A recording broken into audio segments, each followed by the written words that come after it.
It started like every other ordinary sleepover. Claire's parents were away for the weekend, leaving her with an empty house and just enough freedom to invite friends over without supervision. By 8 p.m., the living room was transformed into a nest of pillows, blankets, and sleeping bags.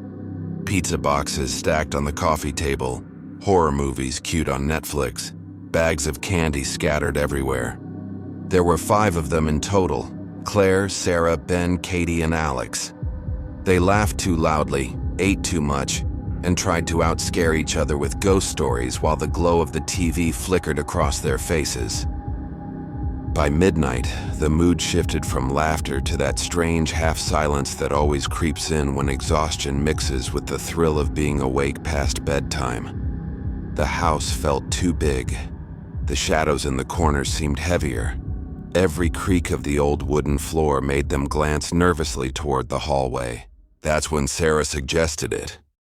"Let's take a picture," she said, trying to break the tension. "Proof we survived the night." They dragged the coffee table aside and huddled together in front of the TV's glow. Claire propped her phone on the mantel, set the timer, and scrambled back into the group. The shutter clicked, and the screen flashed. They didn't even look at the photo, too busy laughing and diving into another round of truth or dare.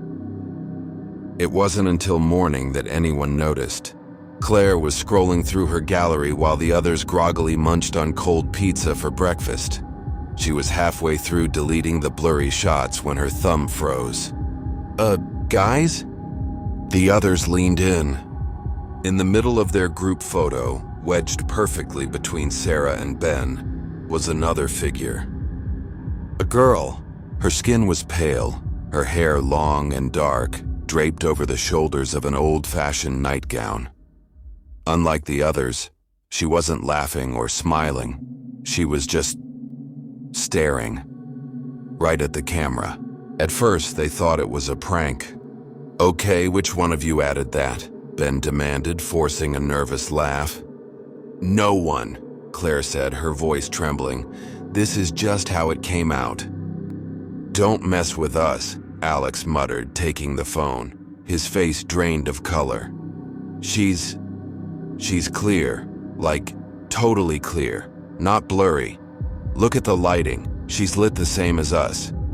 Katie shook her head. "That doesn't make sense. I was sitting right there. I would have seen her." One by one, they admitted something they hadn't shared during the night. Sarah said she had felt the weight of someone lying next to her in the dark.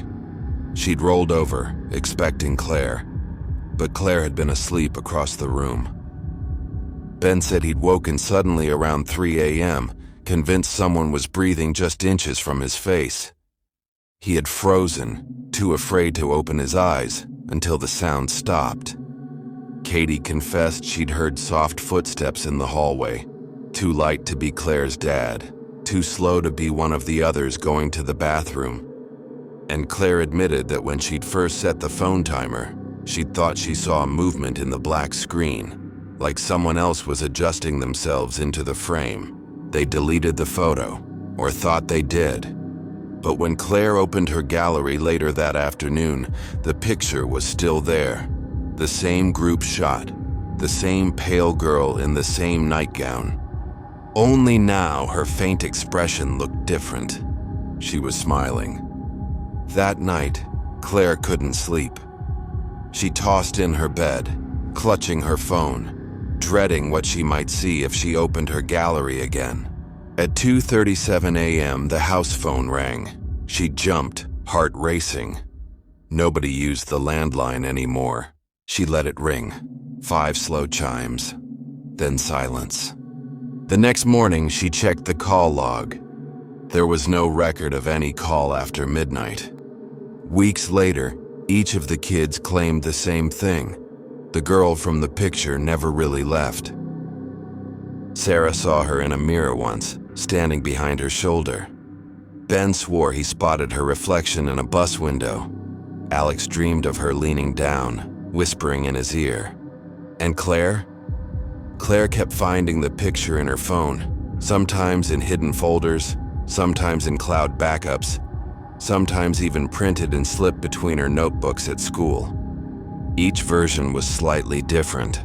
Sometimes the girl stood closer, sometimes her head was tilted, sometimes her smile was just a little wider. And always she was staring straight at the camera. Now, none of them keep group photos anymore. None of them go to sleepovers. And sometimes when they scroll through their phones late at night, they hesitate, afraid that in the background of their favorite selfies, she'll be there again, waiting. When I was around 11, I had a sleepover at my friend Mason's place. His house was on the outskirts of town, quiet, surrounded by woods, the kind of place that gets completely dark once the sun sets. No streetlights, no passing cars, just the sound of wind and insects after dusk. His parents were cool. They gave us space, let us eat junk food, and even let us stay up late to play video games in the living room. Eventually, around 2 a.m., we turned everything off and made our little bedrolls in the den. That's when I noticed something weird. There was this little door, no bigger than a cupboard, built low into the wall near the floor. Mason told me it was the crawl space. No one uses it, he shrugged. It's sealed off anyway. But I swear, sometime after we went to sleep, I heard it creak. Just once, but loud enough to make me open my eyes. The room was completely dark. Mason was breathing heavily in his sleeping bag, but my eyes went straight to that little door. It was slightly open, just a crack. I lay frozen, heart pounding. I thought maybe Mason had opened it earlier and I just didn't notice. I told myself that, over and over. Eventually, I rolled over and forced myself to sleep. The next morning, the door was closed. When I mentioned it to Mason, he shrugged again. Yeah, it does that sometimes. It's just loose. My dad says not to worry about it. I forgot about it until that night. We had another sleepover the next weekend. Same setup, same den, same crawl space door. This time I couldn't sleep. I kept staring at that little door. At some point after midnight, I finally dozed off. And then I woke up to a sound. Tap, tap, tap. I opened my eyes, and I swear I saw the door swing shut, slowly, silently, as if someone had just gone inside. I nudged Mason. Dude, the door. Something's in there. He sat up and stared. Man, don't mess with me. I'm serious, I whispered. It moved. Mason turned on the flashlight, walked over and opened it wide.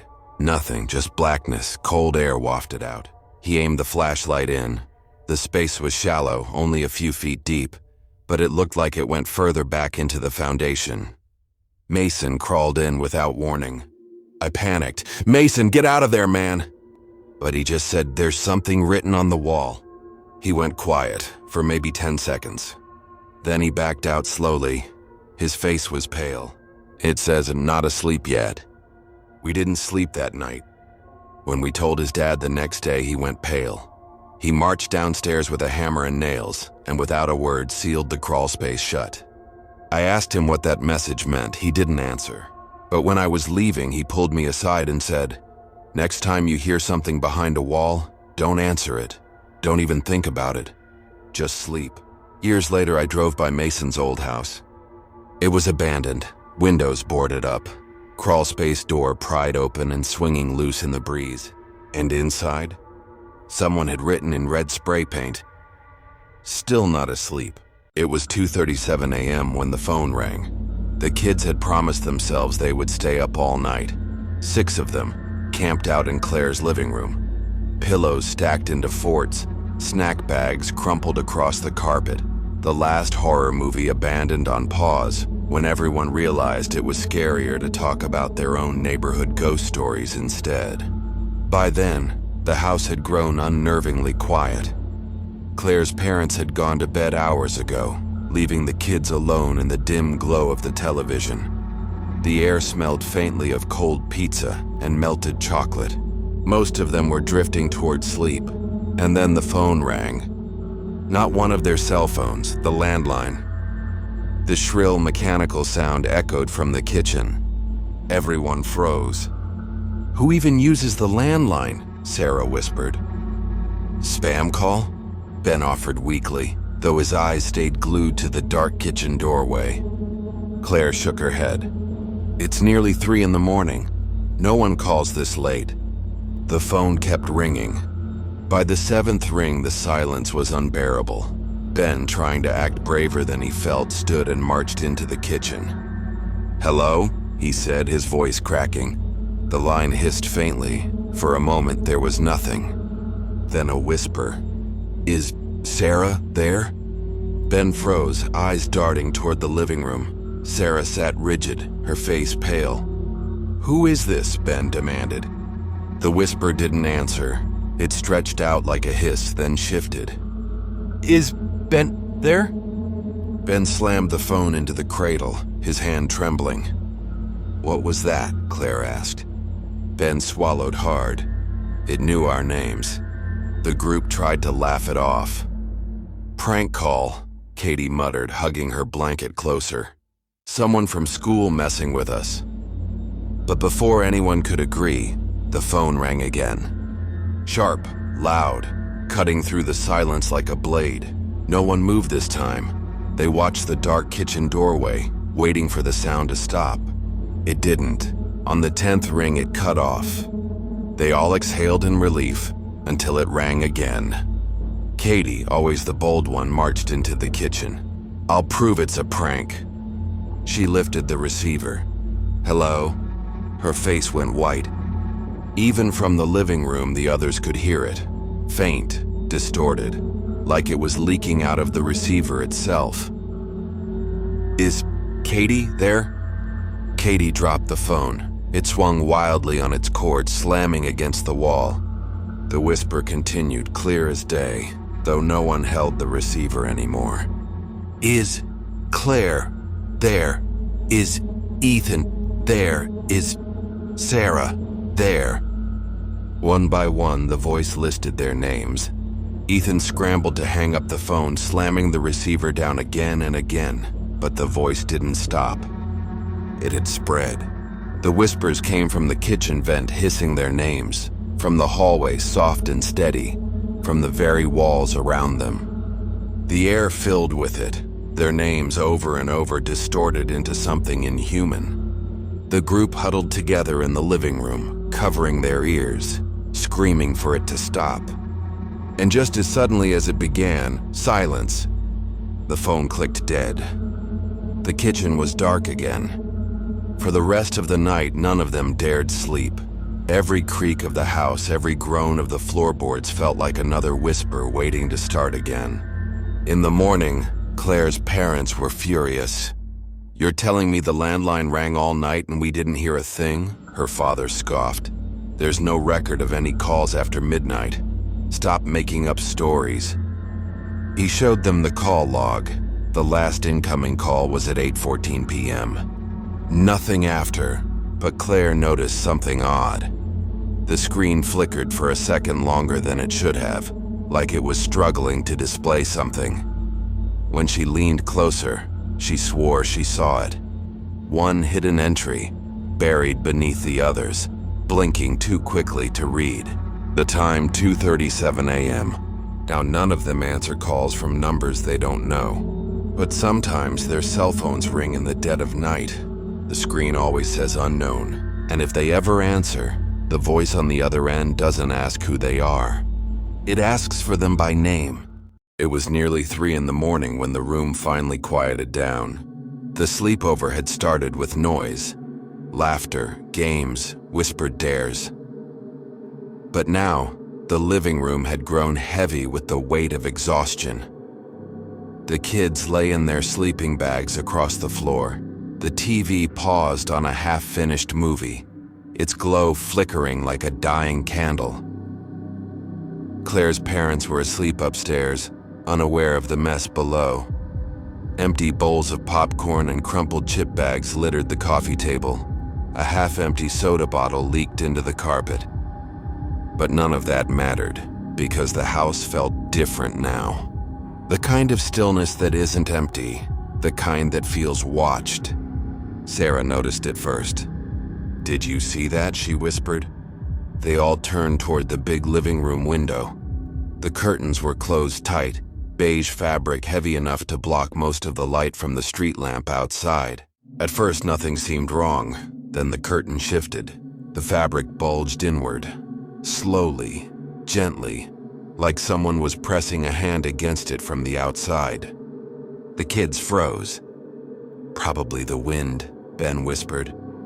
"There's no window open," Claire muttered. They stared. The bulge pressed deeper into the room, stretching the curtain taut. Something was out there. Ethan scrambled to grab Claire's dad's tablet. He knew it had the porch camera app. His fingers shook as he opened the feed.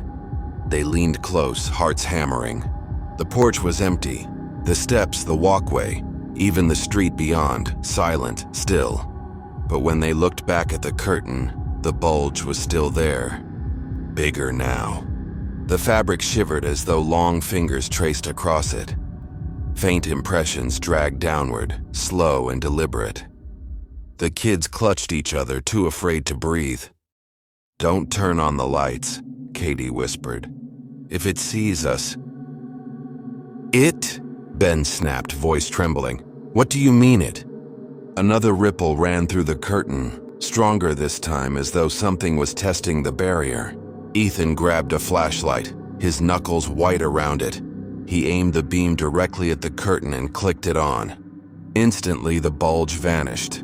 The fabric sagged flat, limp and harmless again.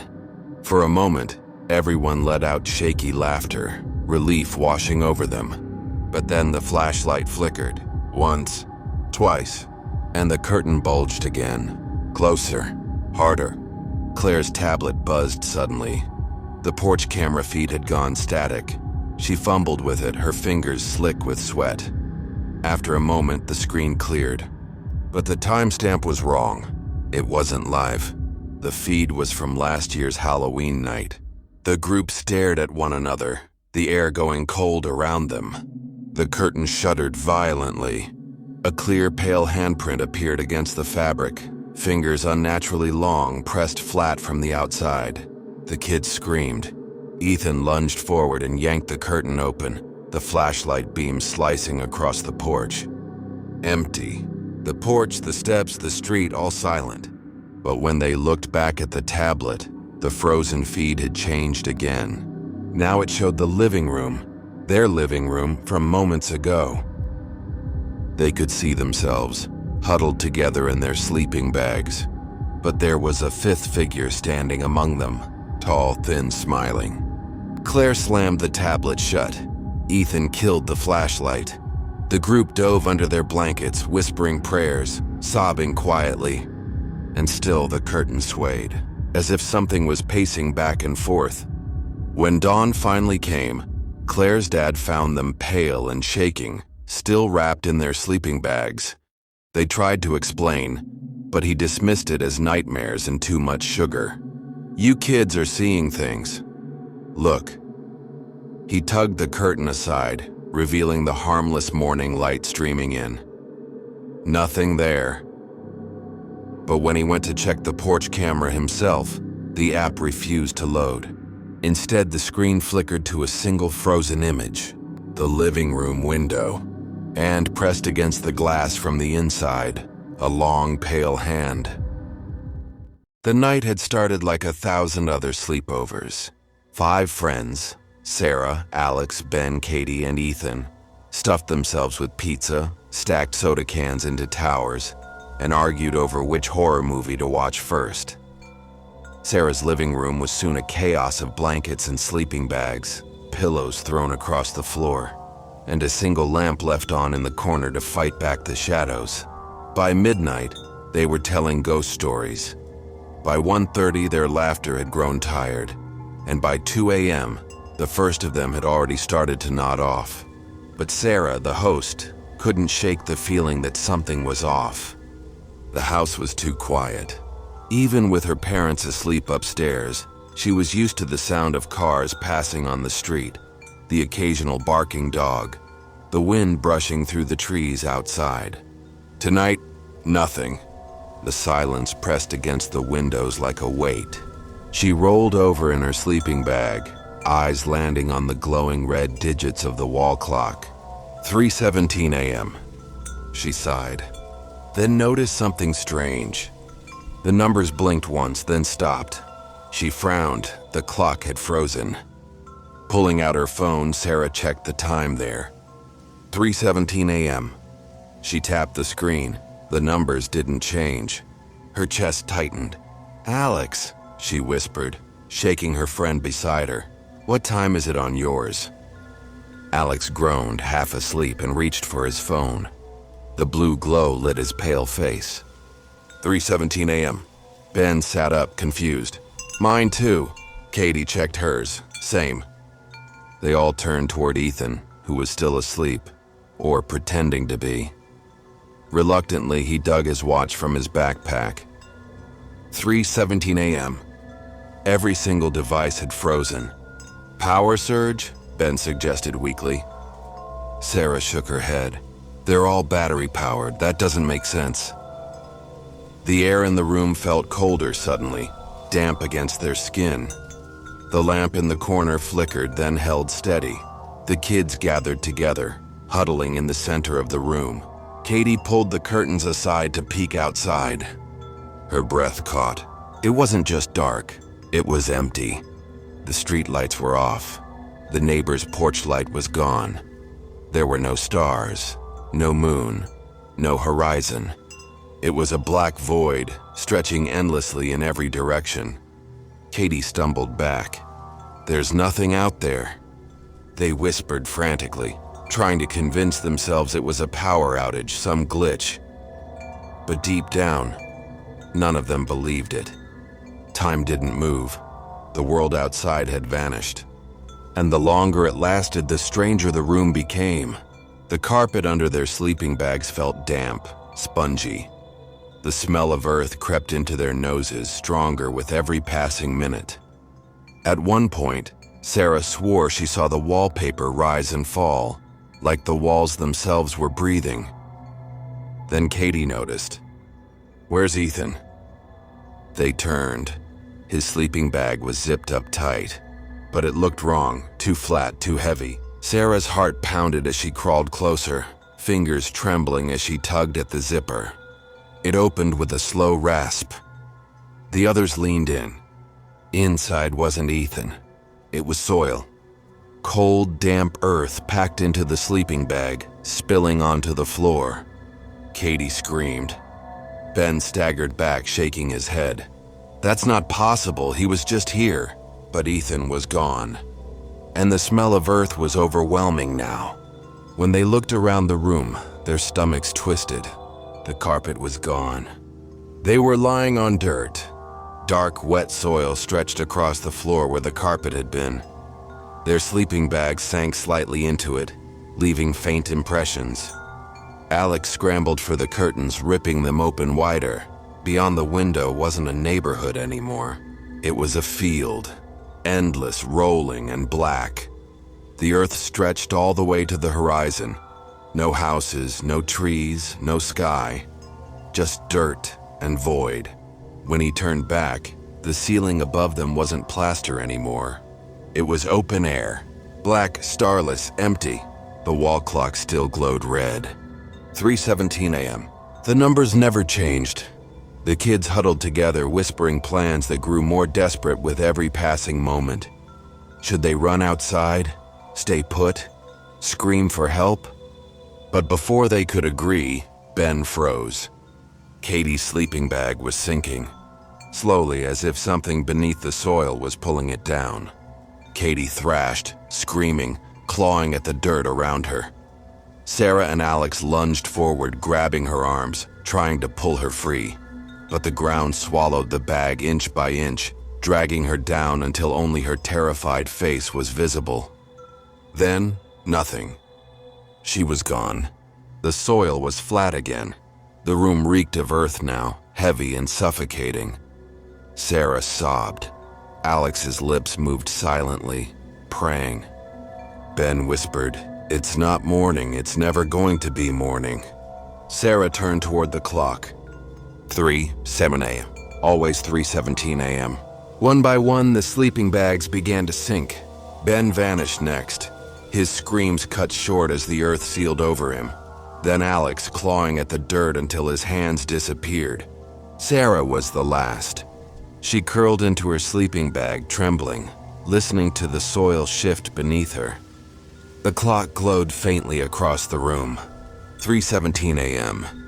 The number she would see forever. If you made it this far, thank you for spending your night with us. If these stories gave you chills, there's plenty more waiting. Don't forget to subscribe to Night Fear Stories for new terrifying tales every single night. Sleep well, if you can.